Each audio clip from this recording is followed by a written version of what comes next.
더불어민주당의 조희대 대법원장 사퇴 요구를 둘러싸고 여야 공방이 거세지고 있습니다. 지금 이 시각 진행되는 이재명 정부 첫 대정부 질문에서도 관련 논쟁이 이어졌습니다.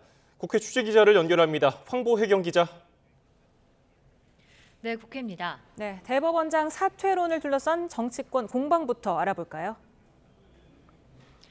국회 법제사법위원장인 민주당 추미애 의원이 어제 SNS에서 조희대 대법원장 사퇴를 촉구한 데 이어 민주당 정청래 대표도 가세했습니다. 정 대표는 국회 최고위원회의에서 조 대법원장이 반 이재명 정치투쟁의 선봉장이 됐다며 사법부 신뢰 회복을 위해 물러나라고 목소리를 높였습니다. 직접 들어보시겠습니다. 대법원장의 정치적 신념에 사법부 전체가 볼모로 동원되어서는 안 됩니다. 대법원장이 그리도 대단합니까? 대통령 위에 있습니까? 국민들의 탄핵 대상이 아닙니까? 정 대표는 또 내란 전담 재판부 설치는 국회 입법 사항이라며 위헌 논란을 거듭 일축하면서 이는 조 대법원장의 정치적 편향성이 불러온 자업자득이라고 주장했습니다. 이어 법관들은 민주주의를 위해 한 일이 없다며 전국 법관 대표회의는 대법원장 사퇴 권고를 포함해 국민적 신뢰를 회복할 방안을 논의하라고 쏘아붙였습니다. 민주당 3대 특검 종합대응특위 전현희 총괄위원장은 김건희 최상병 특검 수사를 전담할 재판부도 필요하다며 국정농단 전담 재판부 설치도 추진하겠다고 밝혔습니다.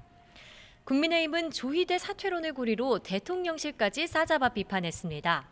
장동혁 대표는 민주당의 조희대 대법원장 사퇴 요구에 대통령실이 원칙적으로는 공감한다는 입장을 내놓은 건 이재명 대통령 사법 리스크 때문이라고 직격했습니다. 또 이 대통령에 대한 공직선거법 위반 사건이 유죄 취지로 파기환송됐던 만큼 대법원장을 사퇴시켜 결과를 뒤집으려는 의도라는 겁니다.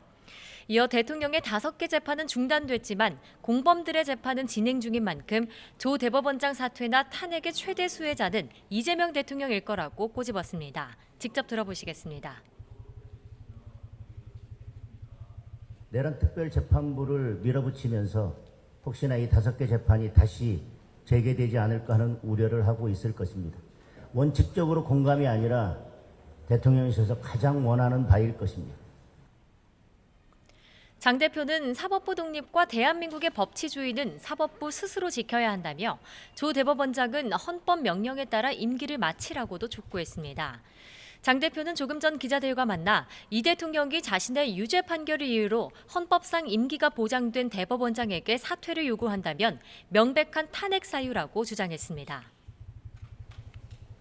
오늘 시작된 이재명 정부 첫 국회 대정부 질문에서도 여야 충돌이 빚어졌죠? 네, 오후 2시부터 시작된 정치 분야 국회 대정부 질문에선 내란 재판부 설치와 조희대 대법원장 사퇴 요구가 핵심 쟁점으로 떠올랐습니다. 김민석 국무총리와 정성호 법무부 장관 등이 출석한 가운데 민주당은 거듭 내란 심판론을 띄웠습니다. 첫 질의에 나선 민주당 박성준 의원은 노상원 수첩이 현실이 됐다면 이재명 대통령과 우원식 국회의장이 구천을 떠돌았을 거라며 관련한 문제적 발언을 한 국민의힘 송원석 원내대표는 의원직에서 사퇴해야 한다고 촉구했습니다.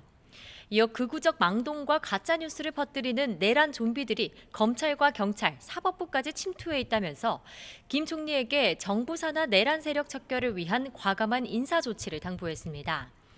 국민의힘 정당 해산 심판도 언급됐는데 윤석열 전 대통령의 유죄가 확정돼야 정당 해산이 가능한지 묻는 질의에 정성호 장관은 그렇지는 않다면서 정치적 활동이 민주적 기본 질서를 위배했는지를 종합적으로 검토해야 한다고 설명했습니다. 국민의힘은 정부 여당의 사법 검찰 개혁을 고리로 집중 공세에 나섰습니다. 이미자 의원은 대법원장 사퇴 요구와 관련해 이 대통령이 여당 대표 뒤에 숨어 대법원장을 찍어내리려 한다며 이것이야말로 내란 정권이라고 비판했습니다.